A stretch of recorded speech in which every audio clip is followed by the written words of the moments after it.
A nation rewrites its rules in real time. Imagine a split screen. A judge's gavel falls in slow motion. Lines of code scroll across a dark screen. A parent scrolls through their child's phone with worried eyes. Protest signs clash with opposite messages. What happens when the laws that governed us for decades meet technologies that didn't exist when those laws were written? It's 2025, and across America, state legislatures and Congress are passing laws at a pace not seen in a generation. The targets are specific: artificial intelligence, firearms, and social media platforms. These aren't abstract debates anymore. They're showing up in courtrooms, classrooms, and living rooms. The reason is simple. Technology moved faster than law. A teenager can generate a deepfake video in minutes. A prohibited buyer can sometimes purchase a gun part online and assemble it at home. A child can stumble into content that even adults struggle to process. Lawmakers say the old rules are broken. Critics say the new ones might break something worse. The story starts in late 2024 during the final months before a new Congress took office. Bipartisan groups began drafting bills with names like the AI Accountability Act and the Digital Child Safety Framework. By December, 5 states had already passed their own versions of AI disclosure laws, requiring companies to label synthetic media, images, audio, and video created or altered by artificial intelligence. January 2025 brought the inauguration of President Trump and a new legislative session. Within weeks, momentum built around 3 major policy areas. The first major bill to reach a floor vote was the Social Media Parental Rights Act, introduced in the House on January 28th. It proposed mandatory age verification for users under 16 and gave parents legal access to their children's private messages on any platform. Picture the Capitol Dome at dawn, with protesters on both sides of the steps. February saw the introduction of the Firearm Component Traceability Act in the Senate. The bill required serial numbers on unfinished gun parts, often called ghost gun kits, and mandated background checks for online purchases of these components. Gun rights groups called it overreach. Gun safety organizations called it overdue. How do you balance safety and freedom when both feel urgent? March delivered the most controversial proposal yet, the Artificial Intelligence Civil Liability Act. The bill allowed citizens to sue AI companies if their tools caused measurable harm. Financial loss, reputational damage, or emotional distress linked to deepfakes, misinformation, or automated decisions. Tech industry coalitions warned this could bankrupt innovation. Consumer advocates said it was the only way to force accountability. By April, 17 states had enacted their own laws. California required AI watermarks on all synthetic media. Texas banned social media access for children under 14 without notarized parental consent. Florida expanded concealed carry permits while also funding a statewide gun buyback program. Picture maps showing state-by-state law adoption in color-coded tiers. These weren't federal mandates. They were a patchwork, and the inconsistency was causing confusion for companies, parents, and law enforcement. The push for these laws didn't come from nowhere. Data told a story that was hard to ignore. According to reports, complaints involving AI-generated fraud increased by 340% in 2024 compared to 2023. Deepfake scams targeting elderly victims accounted for over $1.2 billion in reported losses. On the social media front, research from the Surgeon General's office, published in late 2024, found that teens spending more than 3 hours daily on platforms showed significantly higher rates of anxiety and depression. The report stopped short of proving causation, but it gave lawmakers data they could cite. Gun policy debates centered on trace data showing that in 2024, nearly 26,000 firearms recovered at crime scenes were unserialized ghost guns, a 300% increase from 2020. Advocates for stricter rules pointed to this trend. Opponents argued that criminals would find ways around any law and that law-abiding hobbyists were being unfairly targeted. Court records also entered the conversation. In February 2025, a judge in Oregon ruled that a social media platform could be held liable after a teen was targeted by a predator who used the platform's geolocation features. The decision wasn't binding nationwide, but it shifted the conversation.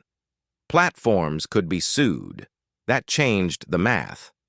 Not everyone agrees these laws solve the problems they claim to address. Civil liberties groups argue that age verification systems for social media create privacy risks. To prove your age, you often have to upload a government ID or use facial recognition. That data has to be stored somewhere, and breaches happen. Some warn this could create a surveillance infrastructure that outlasts its original purpose. On firearms, Second Amendment advocates say that requiring serial numbers on unfinished parts is a registration system in disguise. They point to historical precedent. Americans have been building firearms at home since before the country existed. Critics of the new laws say enforcement will be nearly impossible and that it punishes hobbyists while failing to stop organized crime. AI regulation faces its own contradictions. Some computer scientists warn that vague liability laws could crush open-source development. If a free tool can land a solo developer in court, innovation gets locked behind corporate legal teams. Others argue that, without liability, companies have no incentive to test their products for harm before release. Let me explain liability in simple terms. It means legal responsibility if something you create causes damage. It's how we decide who pays when things go wrong. There are gaps in the evidence, too. No long-term studies exist yet on whether age verification actually keeps kids safer online, because these systems are brand new. Ghost gun tracing is incomplete, because by definition, these firearms are harder to track, and AI harm is difficult to quantify. How do you measure the damage of a deepfake that ruins someone's reputation but doesn't break existing fraud laws? Behind every statistic is someone living with the consequences. In Ohio, a mother named Rebecca testified before the state legislature in February. Her daughter's face had been used in a deepfake video that spread through her high school. The video was explicit. It was fake, but the damage was real. Rebecca said her daughter stopped going to school, stopped sleeping, stopped trusting anyone. She told lawmakers, "My child didn't do anything wrong, but the law treated her like she had no rights." In Georgia, a father named Marcus spoke about losing his son to gun violence in 2023. The weapon used was assembled from parts bought online, no background check required. Marcus wasn't lobbying to ban guns. He owned firearms himself.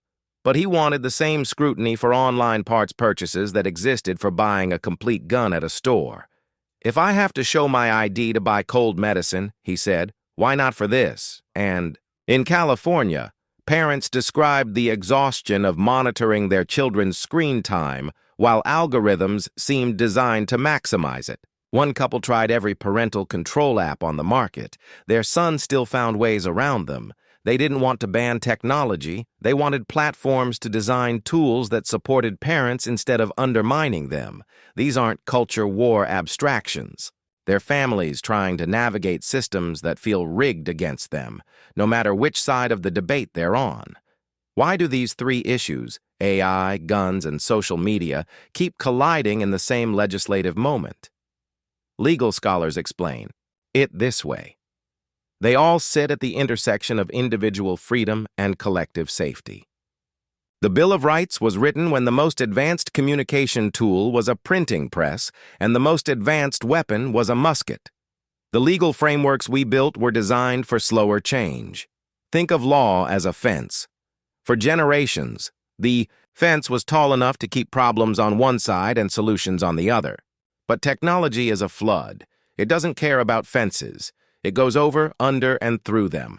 So lawmakers face a choice: raise the fence higher or redesign the whole system. Raising the fence is faster but fragile. Redesigning takes time, and people are getting hurt now. AI researchers put it differently. They say algorithms don't have ethics. They have optimization functions. A social media algorithm optimized for engagement will show you whatever keeps you scrolling, even if it's toxic. An AI trained to generate images will create deepfakes as easily as it creates art. These tools don't ask whether they should, they only ask whether they can. The question isn't whether to regulate, it's whether regulation can move fast enough to matter, and whether it can do so without crushing the good alongside the bad. History suggests this is harder than it sounds. Here's where we are. America has entered a new era of tech regulation, driven by real harms and real fear. AI deepfakes are weaponized. Unserialized firearms are showing up at crime scenes. Kids are struggling with platforms built to addict them. Lawmakers are responding with speed, but not always with precision. We know the laws exist. We don't yet know if they work, and we're about to find out what happens when courts start testing them. Finally, unintended consequences will surface. They always do. A law meant to protect kids might push teens onto less regulated foreign platforms. A liability law might make AI tools unavailable to small nonprofits. A serialization requirement might create a black market for legacy parts. Policymakers will adjust, but lag time matters.